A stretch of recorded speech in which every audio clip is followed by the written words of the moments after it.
if you run an agency or are just a marketer in general, you always hear everyone telling you how important offers are. Hey, you need to have a good offer, you need to have a this offer, that offer, their offer is good, bad, blah, blah, blah, blah, blah. Offer, offer, offer. You know, you always hear talks about offers, you know, and yeah, 100% there's a lot of truth to it. If you have a bad offer, no matter how good your cold email campaigns are, no matter how good you're in sales, no matter how good your content is or ads are, your business is going to just suck. You know, it's going to be really hard to make any money. It's going to be really hard to charge premium prices. It's going to be really hard to close clients. Everything's going to be just difficult if you have a bad offer. So yeah, 100%. A good offer is a foundation to any business success. Great.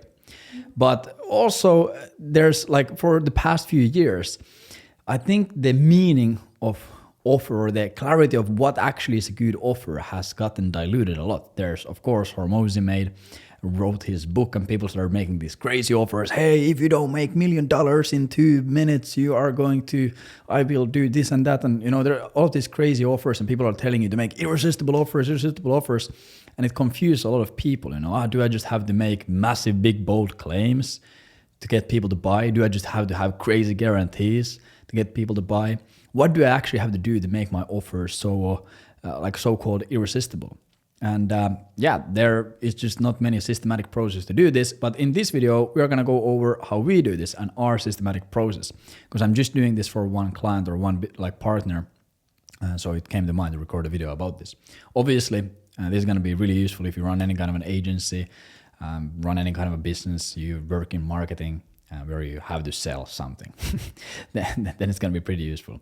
And of course, for us, because we do a lot of consulting, we run a lot of cold email campaigns. We have gotten to work with hundreds of different offers in the past few years that we have generated tens of millions of dollars in sales for, and booked tens of thousands of meetings for, and sent millions of emails and run ads and all these things. We have worked on hundreds of offers, and at least based on that, this is what works really well for it. So the main thing to actually create a good offer, you want to simplify it a lot. There's a lot of mumbo jumbo online on how to make these great offers and these things, but I think it's actually way simpler. If you really think about it, you're going to have your prospective buyer right here. You know, this is going to be your prospect. Damn, their eyes are super wide apart.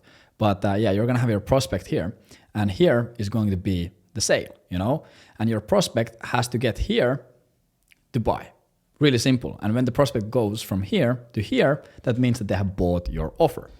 But really rarely it is this simple. Really rarely the prospect just automatically buy. It almost never happens. And the reason for that is because there are going to be obstacles. There's going to be different limiting beliefs. So these might be just beliefs in their head, or they might be actual obstacles. And these obstacles are going to be standing in their way, you know, these are going to be the obstacles. So it might be a limiting belief. They don't believe that it works for them or in their niche, or maybe that they don't have time to do it, or maybe they don't have the skills to do it, or maybe they don't have XYZ to do it. So then in order for them to buy, you need to get them to zigzag through all of these obstacles to actually buy. And usually people try to do this. They know that there's some objections here or some obstacles here, and they try to just overcome it by making this big, bold claim. If I just make my claim so big, the prospect is going to go through this painful path of forgetting all their limiting beliefs. Or maybe if I just give them a crazy guarantee, they are not going to think about all these things and they're just going to buy anyways. But at least in my experience, that's not an extremely reliable way to do things. What I would rather do is I would just rather figure out what these obstacles are and remove them. Because then when these obstacles are removed, the only logical thing left is to buy, you know? If they have the money, if they have the pain, if they want the end outcome, and there's zero obstacles in their way, there really is nothing else to do than buy.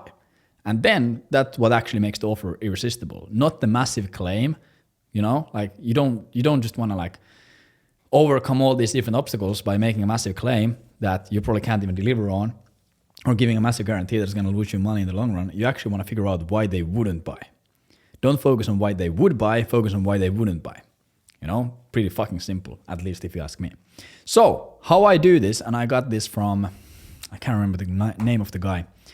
I can't remember his name, but this one dude who was mentored by Gary Halbert, and this is actually a strategy that Gary Halbert used on marketing campaigns, and he got it from him, and he talked about it in his book. So it's pretty much a market research technique. Like everything at the end boils down to market research. Like the better you understand your market, the better marketing campaigns you're able to make, the better offers you're able to make, the better campaigns you're able to make. Everything stems from market research. So one thing, like one simple exercise that you can do to make your offers immediately better, and this once again works for any niche, any offer, is really simple, is write a list of why they would not buy. You know, take out a Google sheet or a Google Doc or whatever list that you use and write out a list of things why they would not buy. Sounds really simple. And you want to write 50 different things on why they wouldn't buy. 50 things that why they wouldn't buy. And yes, you're going to look at this and you're going to think, holy shit, 50 is going to take me hours and hours and hours to write. It's going to take me 10, 20 hours to figure out 50 things that actually why they wouldn't buy, but that is the whole point. Because for you to actually write down 50 things why they wouldn't buy, you actually have to learn the target market. If you can't write down 50 things, you don't know the market. So first, like what's going to happen is you're going to start writing it down. You're going to write the first 20, 30, or let's say like you're going to write down first 20. Boom, boom, boom, boom. This is your 20 things that you write down. Amazing. And these are going to be fairly easy. These are going to be fairly logical. They're going to make a lot of sense. Like they're going to be the first things that people say on sales calls. Writing first 20 is going to be easy.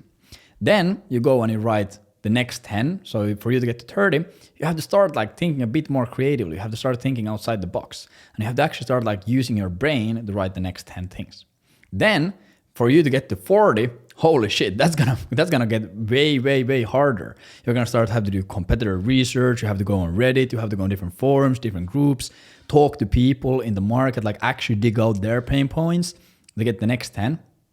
And then to go from 40 to 50 things, you have to get really, really creative. You have to like really stretch all your ideas and really like turn every single stone, every single rock, and you have to get super creative to figure out these things.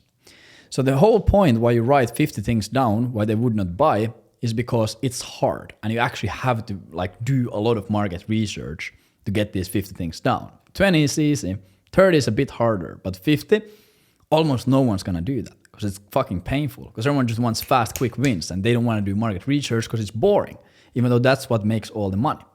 And then when you have written 50 things down, what you want to do is you want to go through every single thing that you wrote down and rank it from 1 to 10 in terms of how strong it is. 1 is the weakest and 10 is the strongest. So if you think that that specific pain point or that specific reason why they would not buy is extremely accurate and it's extremely strong, it's going to be a 9 or a 10. If you think that it's a super far-fetched thing and no one actually cares about the thing that you wrote down, it's going to be 1, 2, or 3, you know?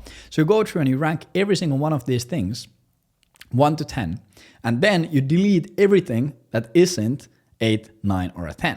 So you only leave the 8s, the 9s, and the 10s in the strength level, you know? So you're gonna be left with like maybe 10, 15 things on the list.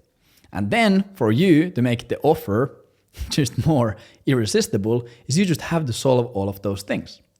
A great example is let's say you run a cold email lead generation agency. And a reason why people wouldn't buy is because they are afraid that they're going to be breaking the GDPR laws and data privacy compliance laws. And that's like a really, really strong thing in your niche. Like, you know, that's a 9 or a 10. Okay, how can you solve that? You create a document or a PDF or argument, you hire a lawyer to write a statement on what are the actual guiding principles on how to not break GDPR or how to make sure that everything, all of these cold email campaigns are completely legal. And you write down all the things that you have to do. And then you show their prospect that, hey, we use all of these points or we match all of these points. You know, it's like if the lawyer says, hey, for you to not break cold email, like GDPR on your cold email campaigns, you have to do these 4 things. There's actually 7 things. But you have to do these 4 things to make sure that it's actually fully compliant. You show the statement to your clients or your prospects, hey, we actually hired a GDPR compliance lawyer, one of the best in the world. We paid them a few $1,000s. And we got this statement that they wrote, and they said that you just have to follow these 7 guiding or 4 guiding principles, not to break the GDPR laws. And here's proof that we follow all of these guiding principles. And that's going to immediately put your prospect's mind to ease because they see that, okay, these guys are actually serious about this. They went and they hired an expensive lawyer. They went out of their way and did this statement. None of my competitors or none of your competitors are doing it. So immediately you have solved maybe their biggest issue on why they wouldn't buy. The second thing would be, let's say, that they don't have a way to accurately track them, or let's say that they don't know if they can close the lead. So let's say you do cold email lead generation. A number two thing, one of the strongest pain points why they wouldn't buy is they're not confident that they can actually close the leads. They're afraid that, hey, these guys are going to get us a bunch of leads and we can't close them. So, okay, what do? You can offer them sales consultation. You can bring them on, you can give them a sales rep or place a sales rep for them in your offer, or you can make them a new CRM, or you can make them a new script, or you can train their sales team, or you can do X, Y, and Z. You can give them 10 calls that show how to close these leads. Once again, boom, way more irresistible. Then let's say their third pain point on why they wouldn't buy is because they are afraid that these leads are unqualified. Okay, amazing. You can tell them that you only pay for qualified leads. You can show some kind of a process. You can give them a guarantee that, hey, if more than 20% of the leads are unqualified, you don't pay for the service at all or pay for the month, whatever. Once again, you just overcome that obstacle. And when you do that, once again, I don't know if I already deleted the drawing, it's like to go from point A, aka the prospect being in pain and looking for a solution, to point B, the buying the solution. It's the only logical way, because every single thing why they wouldn't buy is already covered in here. And a second great thing is because you can cover these things before they become objections. So it's before you go for the close, before you ask if they want to buy it, these are just concerns. But after you ask for the deal, after you ask if they want to buy it, these things are objections. It's way harder to handle objections than just overcome concerns. You can show these things to them before you ask for the deal. So in your sales presentation or in a pitch, you show, hey, and I know a lot of people are worried about this, we have this solution. A lot of people are worried about this, we have this solution. A lot of people are worried about this, we have this solution. So it's going to make it way easier for you to close. Your service is going to be way more valuable, so you can charge way more money for it. You're going to have a big, massive advantage compared to all of your competitors because you have actually taken these things in the mind. So you're not just trying to brute force them to sign the deal because with a big guarantee or a big claim, you're actually making it way better, easier for them to buy. And fourth thing that's going to happen is when you go through all of these 50 things, when you actually come up with this massive list, you learn so much about your niche. We are doing this for one offer right now. We have never worked with this niche, but this is a completely brand new niche for us. And we are filling out this list. And we have spent done 2 weeks of market research. We're watch YouTube videos, talk to people in the niche, looked endless amount of forums, read books. We have done so much market research just to get a list of these 50. And we don't even have 50 yet. And there's a lot of other things that you can also do this for, but this is the easiest way for you to make your offer absolutely irresistible is just to remove all the things on why they wouldn't buy. And one really important thing is remember that this list is dynamic. So over time, you're going to learn other reasons why people wouldn't buy, and you can add them to the list, or you can take away from the list, or you can change them out.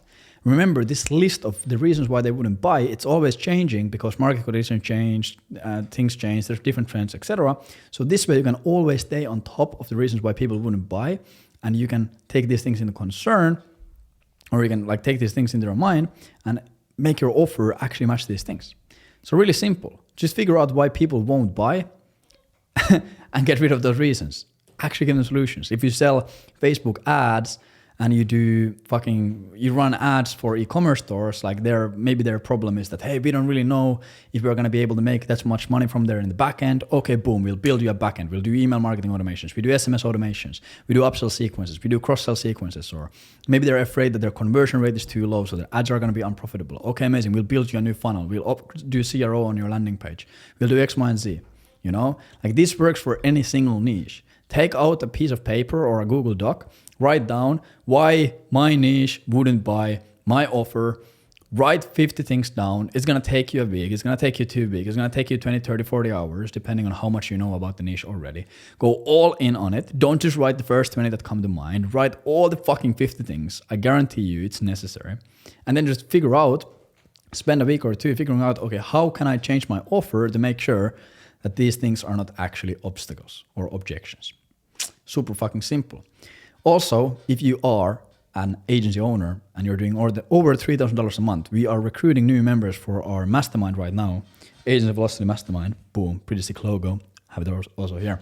And in our mastermind, we will help you scale to 20, 30,000 a month during 2025, probably even higher. We have gotten a bunch of people to 30, 40, 50, 100,000, 120,000. So if you're interested in working with a fucking group of killers, absolute cold email chats, making sure you always know what's working the best in the industry, working with our team personally one-on-one, and just scaling your company, having a fucking fantastic time doing it, go check out agentvelocity.io from the description, and you can get like a private invitation from there. So go check that out.